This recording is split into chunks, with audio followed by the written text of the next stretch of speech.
मकसद है और यही हमारा आगे बढ़ने का, बार बार प्रयास करने का मुख्य उद्देश्य है इस लाइफ में आने का। जीवन एक ऐसी नदी है जिसमें हजार उतार चढ़ाव आते हैं। लाइफ किसी की भी स्मूथ नहीं होती है, ना कभी रही है ना आगे रहेगी। मेरे भाई भतीजे ताऊ चाचे जो भी खड़े हैं प्लीज बैठ जाइए, 2 मिनट लेंगे हम, आपका ज्यादा समय नहीं लेंगे। और भाई साहब बहुत अच्छा काम कर रहे हैं, एक बार जोरदार ताड़ियां एमएस भाई के लिए कर दीजिए। मैं भाई को बताना चाहूंगी कि मेरे गांव के लोग, मेरे पिताजी समान, मेरे भाई भतीजे चाची ताई बड़े भोले हैं। और भोले आदमी ना सबसे अच्छी खासियत होती है जो आदमी शरीफ होता है। आजकल की जो युवा पीढ़ी है उसके अंदर इतना ईगो होता है, वो सोचता है मैं सब कुछ जानता हूँ। और ये सीधे भोले जो लोग होते हैं ना, इनको अपनी प्यार से अपनी भाषा में हम समझा रहे हैं ना, तो वो बड़ी आसानी से उस चीज़ को एक्सेप्ट करते हैं, ग्रहण करते हैं और मान लेते हैं। मैंने इसी गांव में अपना बचपन बिताया है और आज भाई को मैं भी बोल रही थी, बड़ा इमोशनल पल है मेरे लिए। मैं जब 5-6 साल की थी, शायद इस गांव में कोई लड़की स्टेज पे चढ़ के बोलती होगी, शायद ही कोई लड़की में हिम्मत थी। सबसे पहले जब मैं 6th स्टैंडर्ड में आई, यानी कि 6ठी क्लास में मैंने यहाँ पाँव रखा, तो देशभक्ति गीत 15 अगस्त और 26 जनवरी पे गाने की शुरुआत मैंने ही की थी। और उस चीज़ के जैसे आपको पता है, जब आप आगे बढ़ेंगे आपके प्रति 2 भावनाएं चलेंगी।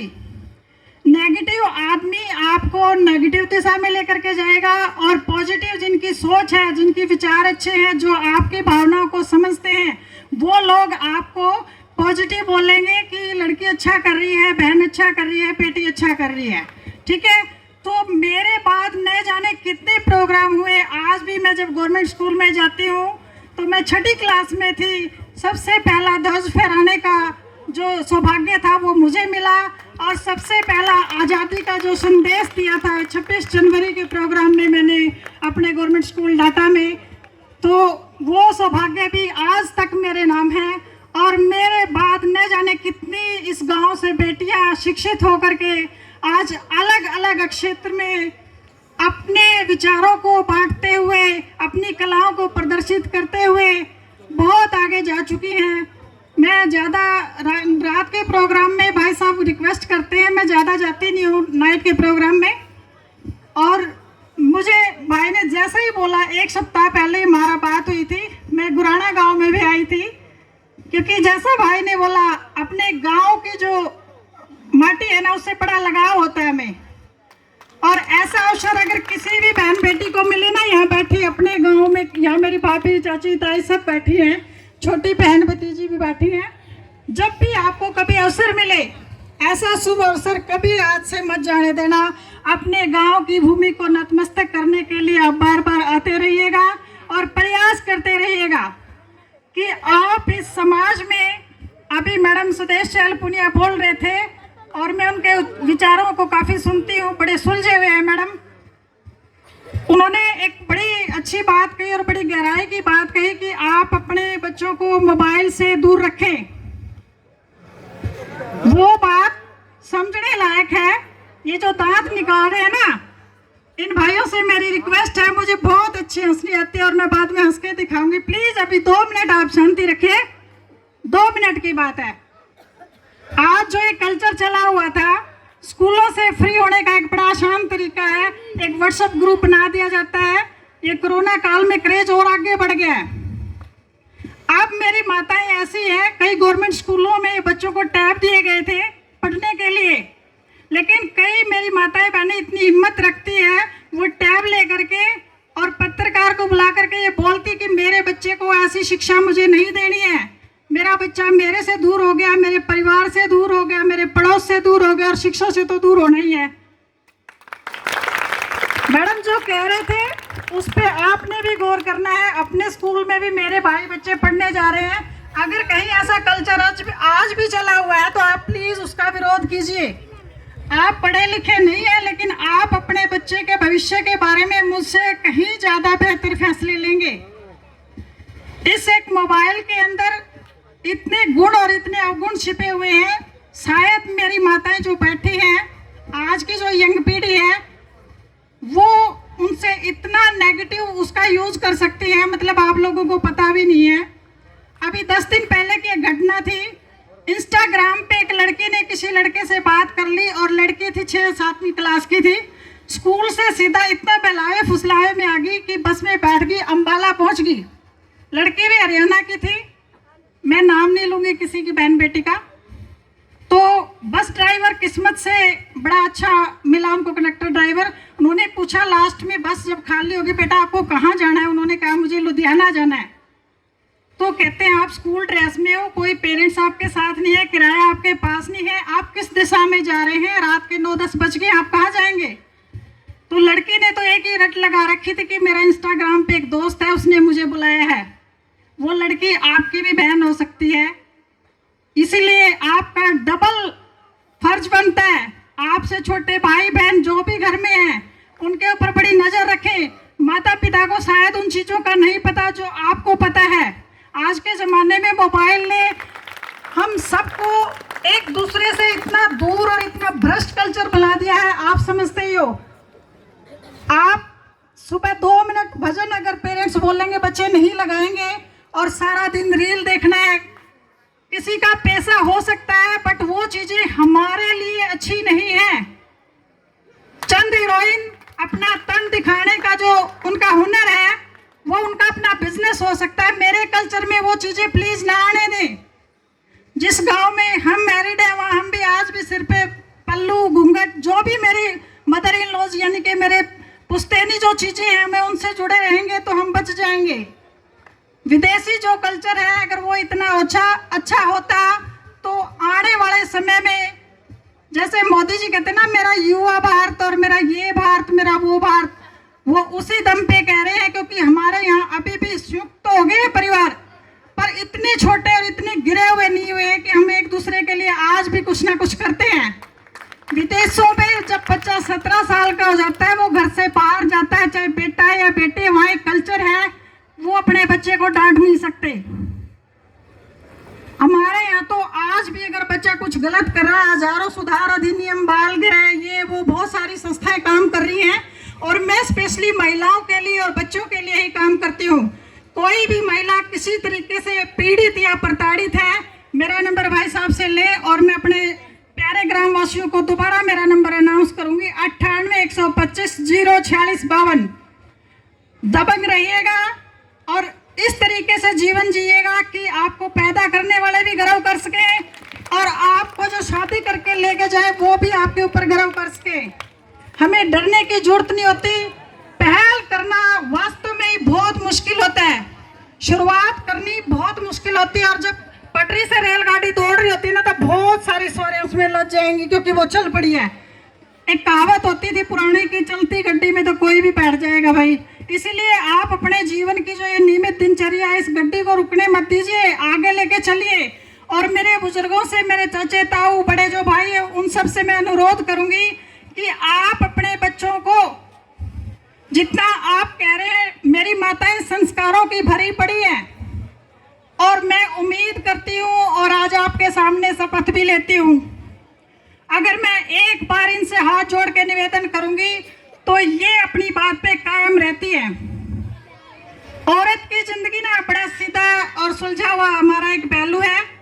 हम तभी खुश हैं जब पूरा परिवार बैठ करके समय से खाए, समय से उठे, समय से चले।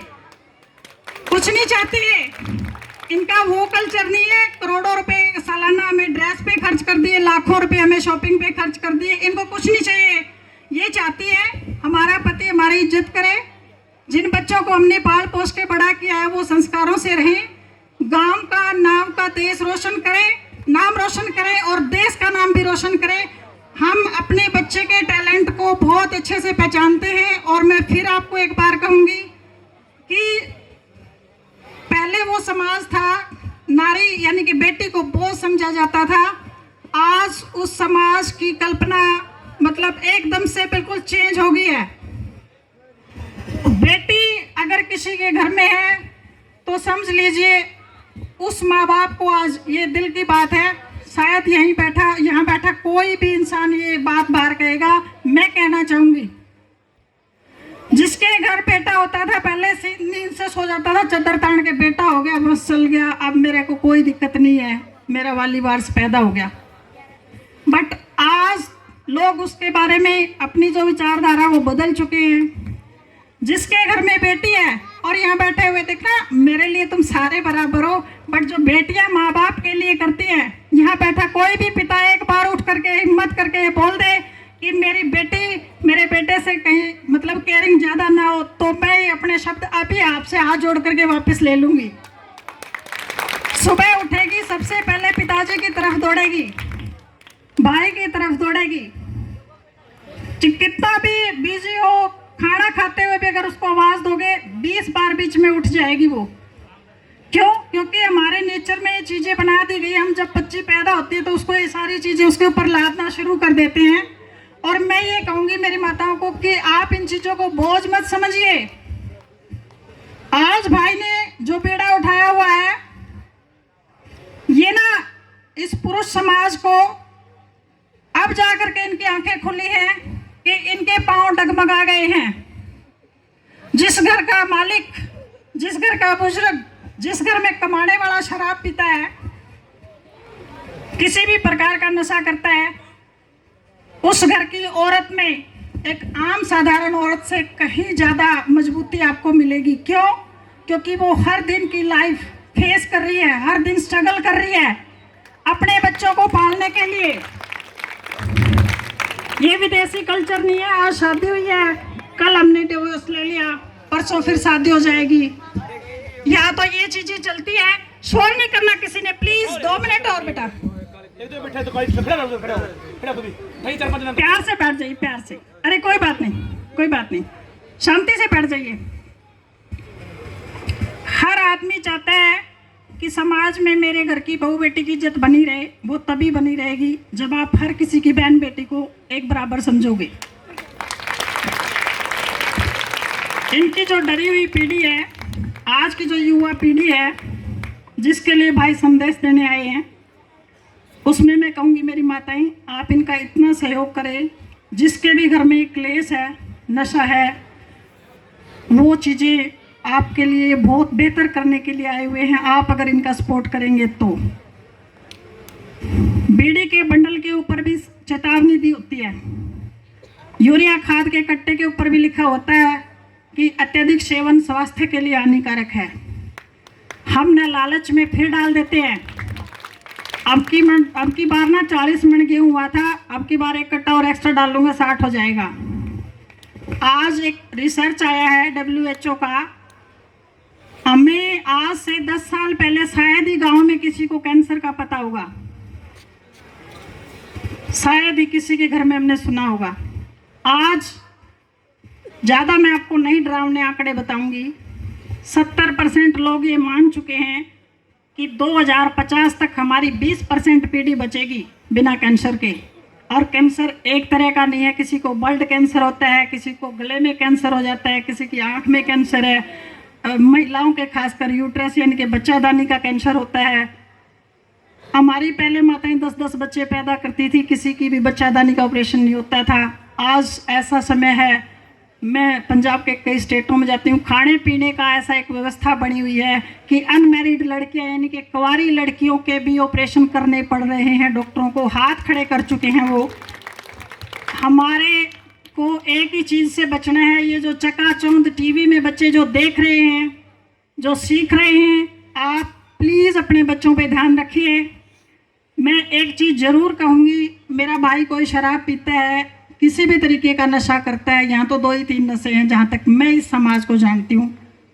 पंजाब खाली हो चुका है, खून के आंसू रो रहे हैं बुजुर्ग बड़े। जो कामयाब इंसान थे वो पंजाब को छोड़ के जा चुके हैं। वहाँ 3 स्टेट ऐसे घोषित कर दिए हैं जहाँ 25 साल का नौजवान नहीं मिलता स्वस्थ। उसका कारण कुछ और नहीं है, नशों में टिक्के लगा करके चरस पीते हैं, वो सिगरेट बना बना करके वो जहर उन्होंने अपनी वंश बेल जो थी वो ख़त्म कर ली है। अब कहीं जा कर के जब मैंने बिजनेस किया ना, तब तो मुझे अच्छा लग रहा था, लेकिन वही चीज़ जब मेरे घर तक आई ना तो मेरी आंखें खुली। बहुत सारे लोग इस स्कैम में शामिल थे और वो आज पछता रहे हैं, उनके पास सिवाय पछताए के कुछ नहीं है। मेरी माताओं को मैं बोलती हूँ कि आप भाई जी का सपोर्ट करें, प्यार से। जो भी घर में बच्चा टेढ़ा बोलता है, भाई साहब कुछ थोड़ा स्मोकिंग ड्रिंकिंग कर लेते हैं, तो रिक्वेस्ट है कि आप उन्हें झगड़े की बजाय प्यार से समझाएंगे तो शायद सारे समस्याओं का हल हमारे पास है और सारे जो अपने कष्ट हैं उन सभी का निवारण हो सकता है। MS भाई ने मेरे को एक स्पेशली बात बोली है कि मैडम हम आपके गांव में आए हुए हैं। इन्होंने यहाँ से पहले 10-20 गांव में प्रोग्राम कर लिया है। मेरे लिए बड़ी शर्म की बात है कि 2-4% जो भाई खड़े रहते हैं, बड़ा शोर करते हैं, कोई शराब पी करके झगड़ा करता है। मैं आपसे हाथ जोड़ती हूँ, मुझे हर गांव के मंच पे जाने का मौका देते हैं ये। मैं मेरे गांव की ये बदनामी नहीं सुनना चाहती। प्लीज़ जिसका मन ना हो वो घर से ही ना आए, और जो यहाँ जाए प्लीज़ शांति से बैठ जाए। मेरी माताएं बहनों से मैं चाहूँगी कि इनके खाने पीने की व्यवस्था बड़े अच्छे से देखें, ताकि जब भी मैं इनको मिलूं तो मेरी नज़रें नीची ना हो, मुझे माफ़ी ना मांगनी पड़े इनसे। और मेरे पुरुष भाई, चाचा ताऊ जो भी बैठे हैं, दान श्रद्धा समान ये जो अरेंजमेंट करे बैठे हैं, ये इनका कोई बिजनेस नहीं है। ये एक शो के लाख 2-2 लाख रुपए बड़े आसानी से ले लेते थे। इन्होंने जो एक मुहिम छेड़ी हुई है, पहले तो इनके लिए जोरदार क्लैपिंग कर दीजिए। यथावत दान देना अपने धन की शुद्धि करना होता है। और अगर मैं आपको हरियाणवी, प्योर हरियाणवी में बताऊं तो हमारे बुजुर्ग कहते थे कि 10वां दिसौंद लगा दीजिए भाई, नहीं तो बेकार हो जाएगा। ठीक है ना? तो वो 10वां दिसौंद हमें इन चीज़ों में लगाने की जरूरत है आजकल, क्योंकि मंदिरों के पुजारी सैलरी लेते हैं। हर जगह जो हम कहते थे ना यहाँ दान है, वहाँ बिजनेस चल पड़ा है। आपकी आंखें खोलने के लिए, आपके गांव को नशे से बचा